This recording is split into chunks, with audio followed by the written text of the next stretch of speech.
E agora você reescreve a sua integral.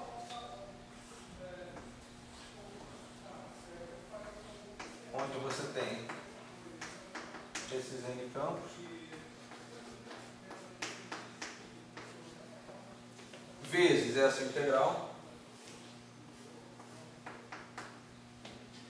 E finalmente vezes a exponencial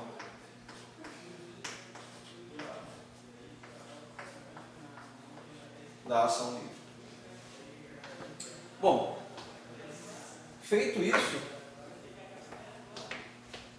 essa integração aqui é uma integração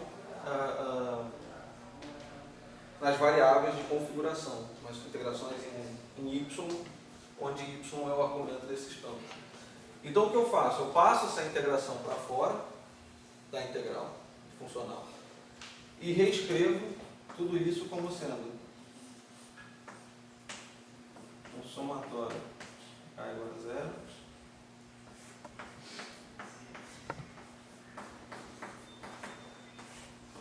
tá? 1 sobre k fatorial. Essa integração, agora eu vou escrever,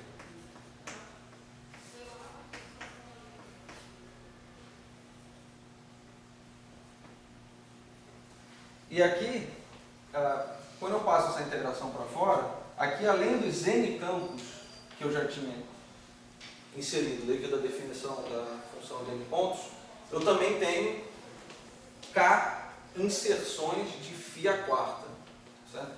Que vem desse k aqui. Então eu tenho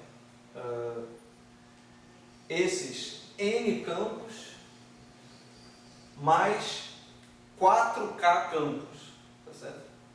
Onde esses 4k campos vêm expressos nessa combinação, ou seja, você tem 4 campos no ponto y1, você tem 4 campos no ponto y2 até yk, e isso, essa lista de campos φ de x1 até φ de xn, vezes essa combinação aqui, com a ação livre, te dá esse cara aqui. A função de correlação de x1 até φ de xn. Cuidado com essa nota. Bom, vou botar um ponto. Ponto φ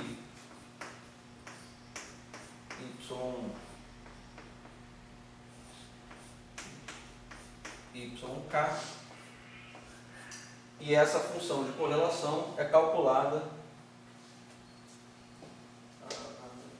É claro que aqui eu estou ignorando o fator de normalização, mas módulo esse fator de normalização é isso aí. Então, percebam, essa função, pelo menos o numerador da função de correlação para a teoria interagente, foi trocado por uma função de correlação para a teoria livre, que a gente sabe calcular. E é claro que a estrutura é muito mais complicada. Você tem agora uma soma infinita e tem essa estrutura, você tem campos que são colocados no mesmo ponto do espaço de configurações. E, como vocês sabem, isso vai gerar sérios problemas, aparecimento de divergências e tudo mais, que devem ser tratados via teoria de renormalização.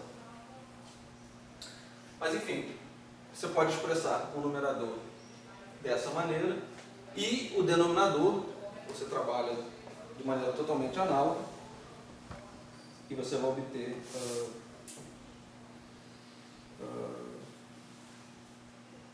um resultado bem parecido.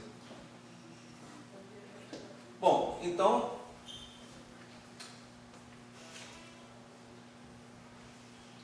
o que eu estou dizendo aqui é que eu posso expressar minha função de correlação na teoria interagente em termos de funções de correlação calculada na teoria livre, levando-se em conta essa estrutura, mas a hipótese é que lambda é um número muito pequeno, então eu posso sempre truncar essa expansão até uma certa ordem e obter resultados que são mais confiáveis. E se eu quiser aumentar a confiança, você adiciona sempre uma ordem, mas a ordem seguinte, a princípio, é sempre menos importante do que a ordem que você está. Mas enfim, isso é... Na prática, a teoria é sempre outra.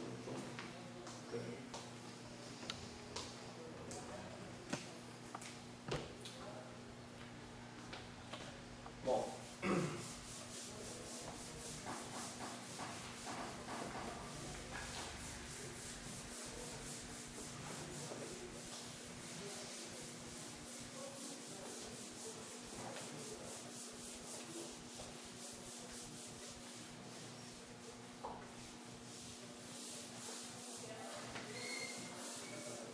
Então, só a título de ilustração, eu poderia olhar para o denominador como um exemplo inicial. Então, denominador.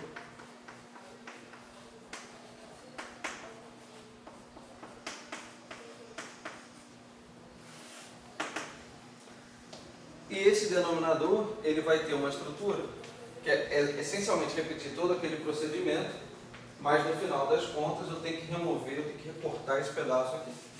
Certo? Então, o denominador, ele tem a seguinte estrutura. Você tem um somatório.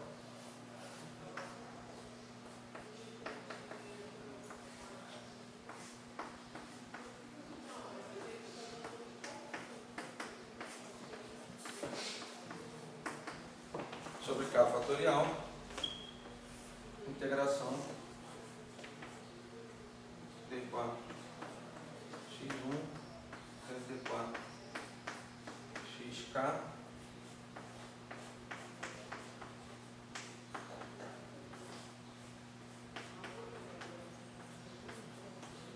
teoria livre.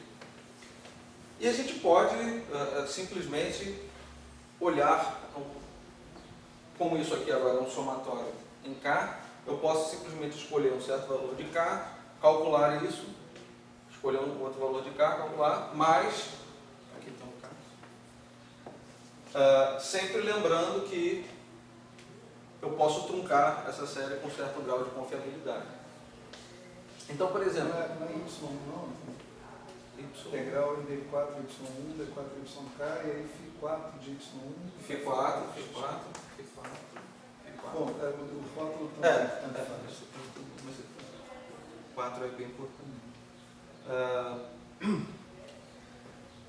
Então, a gente pode considerar, por exemplo, K igual a 1. K igual a 0 é assim.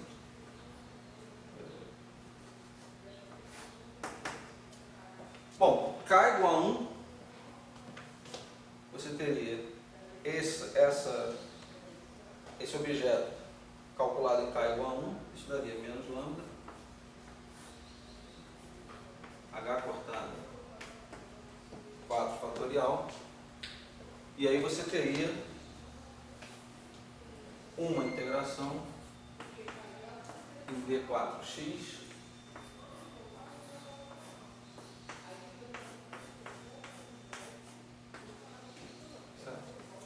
Então você tem que calcular esse objeto aqui, onde essa função de correlação não é uma função de 4 pontos, como eu mostrei anteriormente, ou seja, não é um φ de x1, φ de x2, φ de x. Isso aqui é uma função de correlação onde você coloca 4 objetos no mesmo ponto x. Então, do ponto de vista da aplicação do teorema de Wick, você teria uma coisa desse tipo aqui, um φ de x,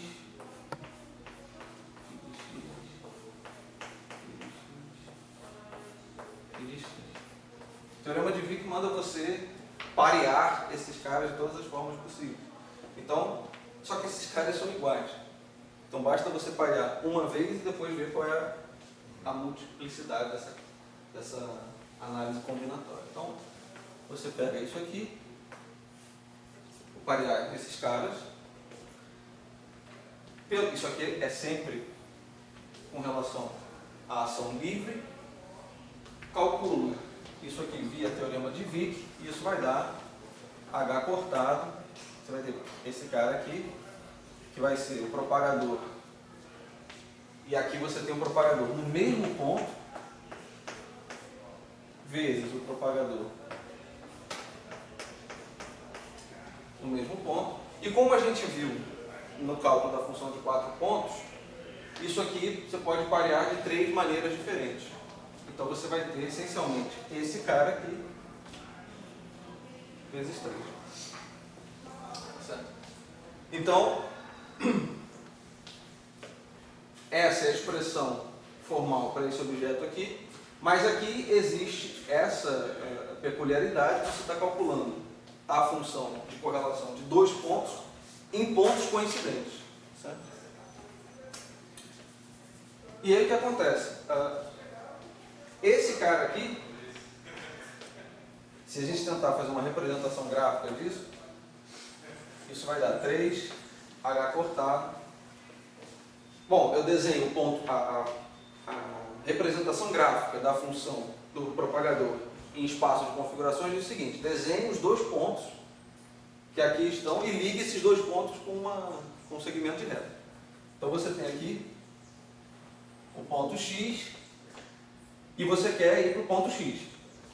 E você tem que ligar esses pontos de alguma maneira. Então a forma que a gente inventou de fazer isso é essa.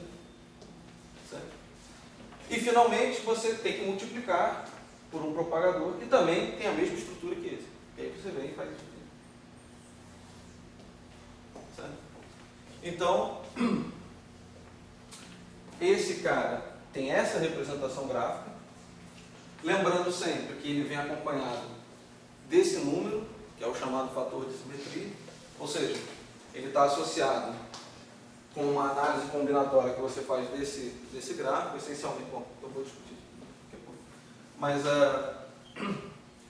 essa expressão para K igual a 1, essencialmente pode ser expressa como sendo lambda H cortado 4 fatorial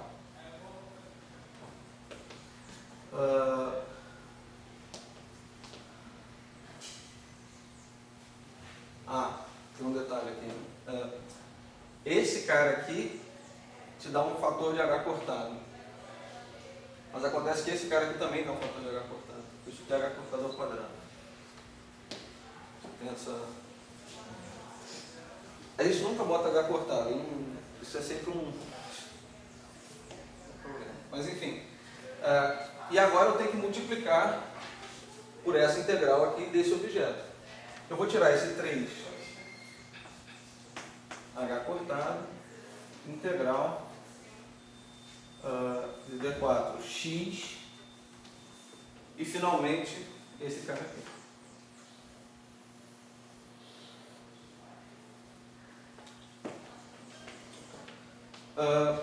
Bom, esse H cortado quadrado cancela com esse H cortado, esse 3 simplifica com o cara que está aqui, então você tem essencialmente menos lambda, e aqui você tem H cortado sobre 8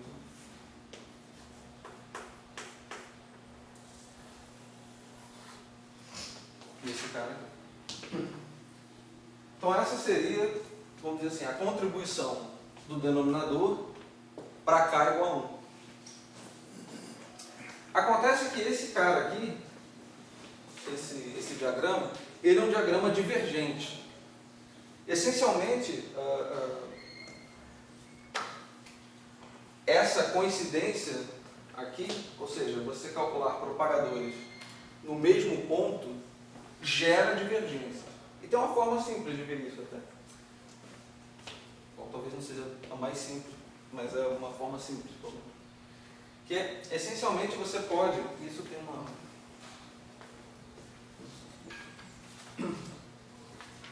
Você pode fazer isso de várias maneiras mais requintadas, mas tem uma que eu gosto, que é a seguinte.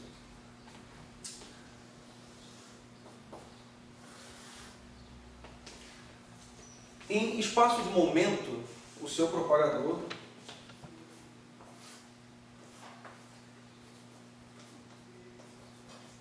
é dado por isso aqui. Certo? Você pode reescrever esse cara usando a parametrização de Schwinger, de tal maneira que isso vai ser expresso dessa forma aqui. Tá certo? E você também pode considerar o seguinte: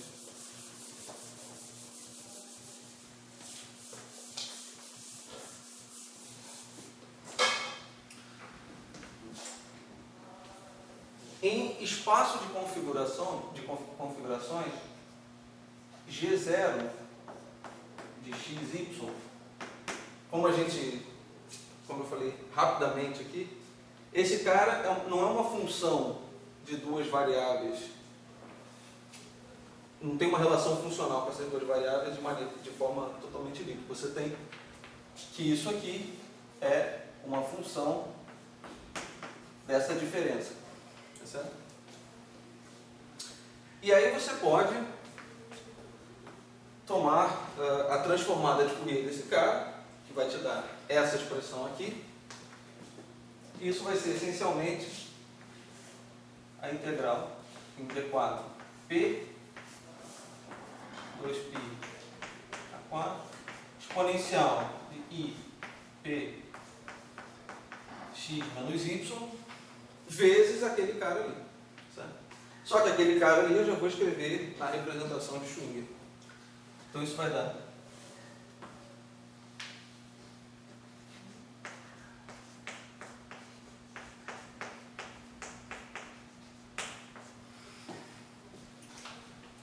você pode agora fazer a integração sobre P, tá certo? E o que você obtém é o seguinte: você obtém a integral do parâmetro alfa exponencial de menos m ao quadrado alfa e finalmente exponencial de menos módulo de x menos y ao quadrado sobre 4 alfa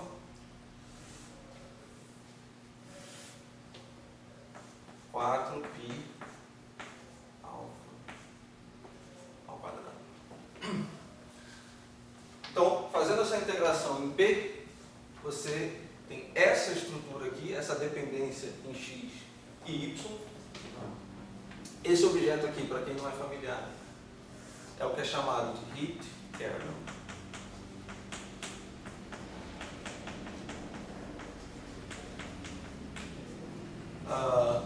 Heat kernel em, como a gente está em espaço euclidiano, em R4. Bom, esse alfa é o que a gente chama de tempo, enfim, vou simplesmente escrever isso. E agora, olhando para essa expressão aqui, a gente pode tomar esse limite em que x vai a y, tá certo? No limite em que x vai a y, esse cara aqui dá 0, certo? Isso vai te dar 1, você acaba com essa exponencial menos m2 alfa sobre 4π alfa, tá certo? O problema é o seguinte: você pode olhar que quando alfa vai a 0, quando você só tem esses dois objetos, você tem uma divergência. Esse próximo é bem definido. Então você pode, essencialmente, x igual a y. Você toma esse limite. Depois que você toma esse limite, você tenta calcular essa integral. Tá certo? Então você quer agora, o seu integrando vai ser isso aqui.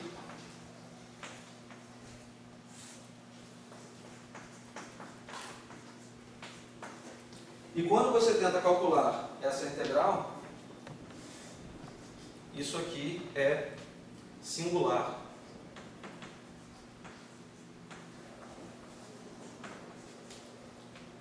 em alfa igual a 0. Ou seja, esse objeto aqui, em pontos coincidentes, vai gerar divergências. Então aqui você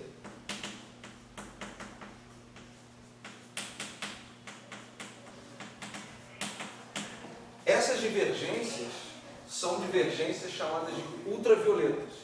Elas são divergências que existem, que ocorrem em pontos do seu espaço-tempo coincidentes. Certo?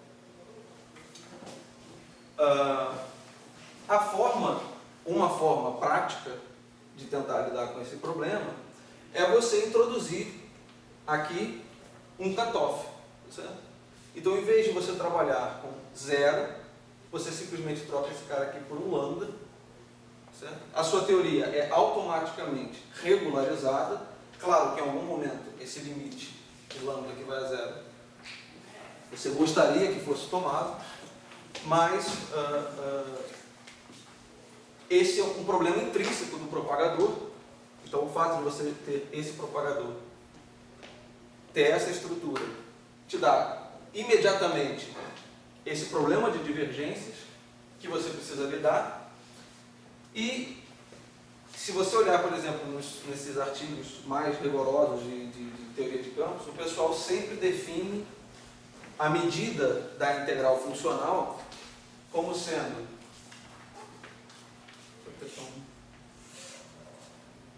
o que eles chamam de a medida gaussiana, que seria uma coisa desse tipo aqui. Você tem uma medida que envolve os campos, mas também envolve um cutoff. Então você já define a sua medida como sendo, em geral isso aqui é a medida que a gente está acostumado, a exponencial da função da ação livre, essa é a medida que eles definem. E aqui você já deixa marcado que você tem que introduzir um cutoff, porque inevitavelmente essas divergências vão surgir. Acontece que existem teorias que você consegue controlar essas divergências e existem teorias que você não consegue controlar essas divergências.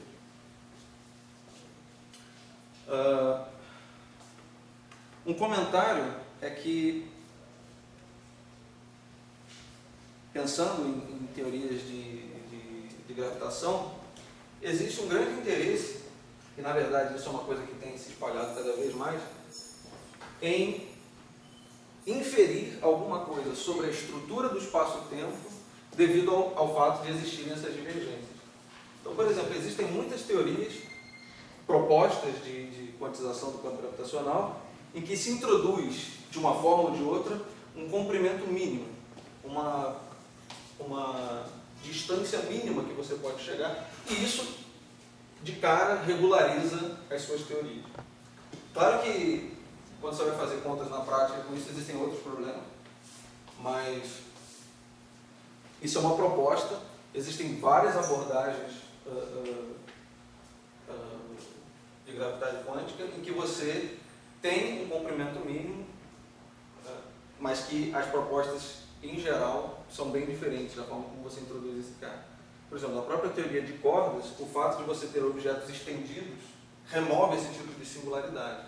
Porque se você tem um diagrama que era uma coisa desse tipo aqui, numa teoria onde suas excitações elementares são partículas pontuais, em teoria de cordas você tem uma coisa estendida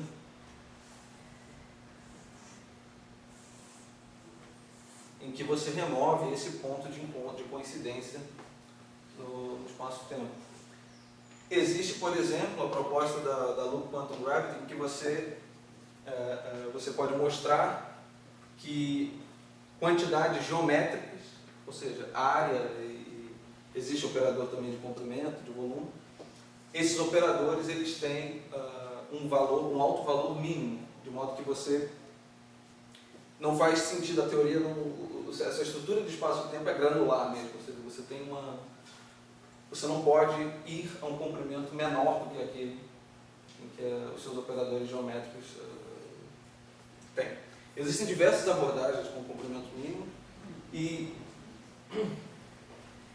Mas é aquela história, você resolve um problema, mas paga um preço em outro lugar. Então tem sempre você tem que ver o que você quer, o que é melhor, o que você está tentando fazer. Mas a gente sabe que ainda que existam essas divergências, existe pelo menos uma grande classe de teorias em que você consegue lidar a nível de teoria de perturbação sem problemas. São as teorias renormalizáveis. Certo?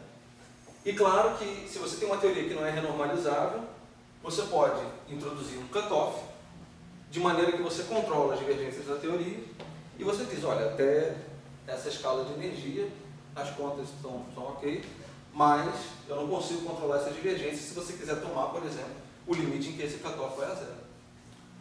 Mas tudo bem, enfim, é o que dá para fazer muitas das vezes. Então, esse tipo de diagrama que contém esse tipo de coincidência de pontos, inevitavelmente eles vão apresentar divergências que, de alguma forma, você vai precisar controlar na sua teoria.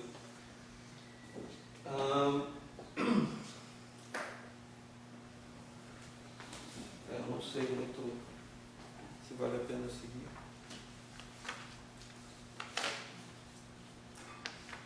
Bom, só um comentário, esse número que aparece aqui, é esse chamado fator de simetria. É interessante brincar um pouquinho com isso, porque você consegue, de fato, calcular. Nesse caso é bem simples, você pode aplicar o teorema de Wick sem muito prejuízo, mas às vezes você tem diagramas muito complicados, e aí você teria que fazer toda a expansão para ver qual é o fator de simetria. Mas isso aqui é uma análise combinatória ainda divertida, que você descobre como calcular esse número sem precisar fazer toda essa conta. E, bom, a próxima parte da revisão, que eu acho que é importante, é falar um pouquinho sobre os funcionais geradores de funções conexas e das funções lumpi, porque isso, a ação quântica, que é o gama, o gerador funcional das funções lumpi, ele vai ser o objeto central dessa abordagem de renormalização funcional. Então é bom que a gente fale a mesma língua nesse ponto também. Mas a gente tem 10 minutos, é insano fazer isso em 10 minutos, mas de repente na próxima aula eu posso falar sobre isso rapidinho, e aí a gente já fala um pouco sobre qual é o espírito do grupo de renormalização funcional, mas antes eu vou fazer alguns comentários sobre o grupo de renormalização do ponto de vista de Wilson. Certo? Então eu vou falar sobre o grupo de renormalização wilsoniano, que é assim que as pessoas falam em geral. E aí a ideia é justamente, a ideia do grupo de renormalização funcional vai ser como implementar a ideia de Wilson de uma forma contínua, de uma forma suave, e que você pode fazer contas até de uma certa forma analítica. Bom, acho que é isso.